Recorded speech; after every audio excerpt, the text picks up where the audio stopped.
Je suis désolé. Et s'il continue comme ça, je ne sais pas quel sera son plafond, en fait. Le Barça s'en frotte les mains. Nous, les supporters, on s'en frotte les mains. Les adversaires, beaucoup moins. Le seul bémol ce soir, je pense que ça a été Lewandowski qui a été franchement pas à son top niveau dans la finition. Il va falloir qu'il règle la mire. Si le Barça veut aller dans des matchs beaucoup plus compliqués, être clinique, il va falloir que Lewandowski, il a une demi-occasion, il doit la mettre au fond. Franchement, là, le face-à-face qu'il rate, il tergiverse, il fait des feintes de frappe, frérot. Tue-moi à la cage. Si le gardien fait une parade, d'accord, avec ton meilleur pied, ton pied droit, tire. Je sais pas, moi, essaye de placer, essaye de lober, essaye de faire quoi que ce soit, mais te mets pas sur ton mauvais pied à essayer de faire des feintes de frappe et lober du gauche. Bref, il n'a pas non plus été catastrophique. Il a libéré des espaces, notamment sur le but de Pedri. Quelle passe de Casado sur le but de Pedri. Quelle passe de Casado, les amis. C'est Casado ou Xavi, là? Qu'on m'explique un peu. Parce que moi, je ne l'ai pas vu venir la passe. Est-ce qu'il voulait la faire? S'il voulait vraiment la faire, cette passe-là, exceptionnel. Exceptionnel. Rafinha a été intéressant encore une fois dans tout ce qui est débauche d'énergie, même dans la déviation sur le but là, sur le but de Pedri. Il fait la passe cachée comme ça avant que Casado ne serve Pedri. Pedri qui a été repositionné en 10 lorsque Olmo est sorti. Pedri, en fait, je suis persuadé, Pedri, tu le mets latéral droit, il te ferait un match décent. Il sait jouer en numéro 10, il sait jouer en relayeur, il sait jouer à tous les postes au milieu, en fait.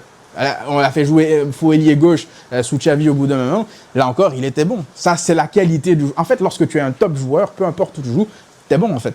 Et Pedri, c'est le top niveau. Il revient à son top niveau là. Et ça, j'espère que ça continuera comme ça. On va terminer par monsieur Dani Olmo. S'il vous plaît, dites-moi dans les commentaires qu'il n'a pas de blessure musculaire, que c'est juste son saignement de nez qu'il a fait sortir. Parce que ce joueur-là est trop précieux, les amis. En première période, j'ai vu des personnes venir me dire « Ouais, Olmo, il est moins bon que lors des premiers matchs. » En fait, pensez pas que Olmo, il va marquer à tous les matchs, les amis. Il faut voir surtout son positionnement entre les lignes, là. Vous savez, dans les 20 mètres, là, à l'entrée de la surface, dans les 30 mètres, à chaque fois, quand il se positionne pour libérer de l'espace pour les autres, pour recevoir le ballon parfois dos au but et se retourner, il ne va pas tout le temps réussir ses actions ou ses gestes. Mais lorsque ça va passer, ça va faire mal à l'adversaire. Il sera tout le temps là, constamment à faire des appels, à demander le ballon dans des zones où les adversaires sont un peu laxistes dans le pressing. Et c'est là qu'il va faire des différences. Le but qu'il marque, c'est Olmo en fait. C'est Olmo. Je ne sais pas si on doit appeler ça du génie, de l'audace ou tout ça mélangé, mais c'est n'importe quoi. Il sait, en fait, c'est tellement dans le QI football, là encore, tu sais, tu regardes l'action, tu vois qu'il se décale de plus en plus, qu'il va forcément avoir beaucoup moins d'angles pour ajuster le gardien. Il voit qu'il n'y a personne qui l'a suivi lorsqu'il a il a reçu le ballon. D'ailleurs, il faut parler de la passe de Koundé. Du gauche comme ça, une transversale de plus de 4, c'est n'importe quoi. Lorsqu'il reçoit le ballon Olmo, il sent en fait qu'il s'éloigne un peu plus de la zone préférentielle pour ajuster le gardien. Il sait que la seule façon de marquer sur cette position-là, ben, c'est de fusiller le gardien en fait. C'est de le fusiller, mais quand même de réussir à cadrer le ballon. Donc lorsqu'il tire, il sait qu'il n'y a que là qu'il peut la mettre, et il la met là. Donc franchement, ça, là, d'avoir cette capacité de réflexion, de ce geste-là, de mettre la puissance, la précision à une telle vitesse, c'est n'importe quoi. N'importe quoi. Et puis Ferran Torres qui vient se prendre encore une fois pour un catcheur, qui vient prendre un rouge en fin de match. Ah là là, Ferran Torres. Je vais le laisser avec Stan, parce que je pense que Stan va pas le rater encore une fois dans son débrief. Chérine peut-être aussi. Mais Ferran Torres, c'est quoi? En fait, bien sûr, on comprend cette volonté de vouloir garder l'intensité que Flick demande pour les joueurs qui rentrent et tout.